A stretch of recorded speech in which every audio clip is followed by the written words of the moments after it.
Police বক্তব্য যখন বক্তব্য লাগাচ্ছেন আস্তে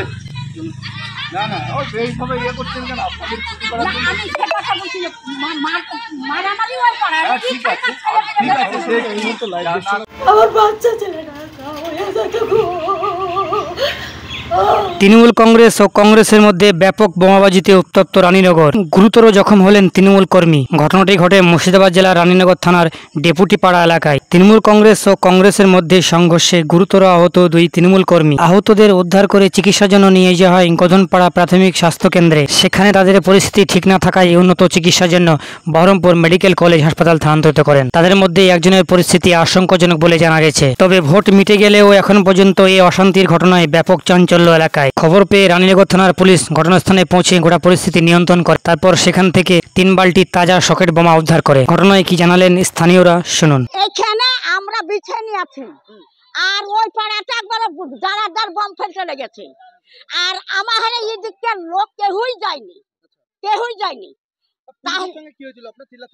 ও পুলিশের সঙ্গে ওই কথাটা বলেছে যে এক পক্ষ ধরছে আর কোন পক্ষকে ধরেছে এই তৃণমূলকে ধরছে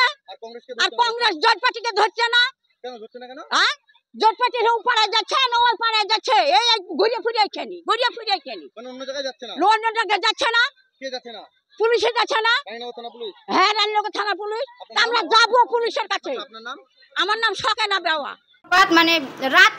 রাত্রে চিল্লাচিল্লি হয়েছিল গ্রামে। হ্যাঁ এবার বৃষ্টি হয়েছিল রাত্রে প্রচুর বৃষ্টি হয়েছিল আমাদের বাড়ির কেউ বার হয়নি আমরা জানিও না বলতে পারবো না। সকালে আবার চিল্লাচিল্লি হয়েছিল চিল্লাচিল্লি শুনে আমাদের বাড়ির বেটা ছেলে আমার দেওর আমার স্বামী কেবলই ঘুম থেকে উঠে যাচ্ছিল ঠিক আছে এবার গিয়ে 5টা মিনিট হয়নি যেটা সত্যি 5টা মিনিট হয়নি আবার আমার দেওরটা ঘুরে চলে এসছে বিরাজ করতে হতে আবার ঘুরে চলে এসছে ওর পেছ আমিও চলে এসছি আর ওকে টার্গেট করে কেউ মানে ওদের বাড়ির ওই পিন্টুরা এরা বমটা টার্গেট করে মেরেছে ওকে বুঝতে পারলেন তো পিন্টু টার্গেট করে ওকে বমটা মেরেছে সে বমটা কিভাবে এসে মানে আমি দৌড়ে পালিয়ে গিয়েছি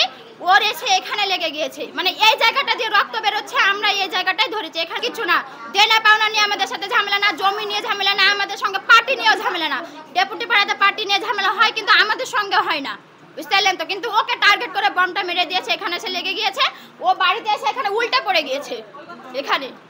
গিয়েছে তারপর এখন পুলিশ আসলো পুলিশকে আমরা বলছি তো পুলিশ আমাদেরকে বলছে যে জাঙ্গিয়াতে করে ওনাকে বম নিয়ে যাচ্ছিল তো বাস্ট হয়ে গিয়েছে কিন্তু আমাদের বাড়ি চেক করলে একটা বমের কুচিও পাবে না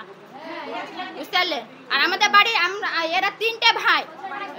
এরা কোনো ঝামেলাতে যায় না বাড়িতে থাকে না এরা সারা বছর বাইরে পড়ে থাকে বিদেশে পড়ে থাকে ব্যাঙ্গালোরে কাজ করে যেটা মানে আমার ভাগ্নে মমিন ও যাচ্ছিল রাস্তা দিয়ে ওই পাড়াতে বাড়ি যাচ্ছিল আর ওই জোট পার্টির একটা ছেলে আনিকুল ও আমার ভাগ্নেকে ধরে মানে ভয় দেখাচ্ছিল হামকি ধমকি দিচ্ছিল তারপর মানে কেউ একটা গিয়েছে মানে বলতে গিয়েছে তো ওরা বম টম নিয়ে রেডি হয়েছিল রাস্তার কোলে ধরেন তখন ওরাই প্রথমে শুরু করে দিয়েছে মারাটা ওই জোট পার্টির ওরাই মারা শুরু করে দিয়েছে বুঝতে পারলেন তো তারপর মানে আমাদের টিএমসির কয়েকজন গিয়েছিল ওরা তো অতটা মারতে পারেনি কিন্তু ওদের বাড়িতে যে বমগুলো পড়েছে সব কটা বম কিন্তু ওরাই মেরেছে মেরে মিথ্যা অপবাদ দিচ্ছে টিএমসির নামে।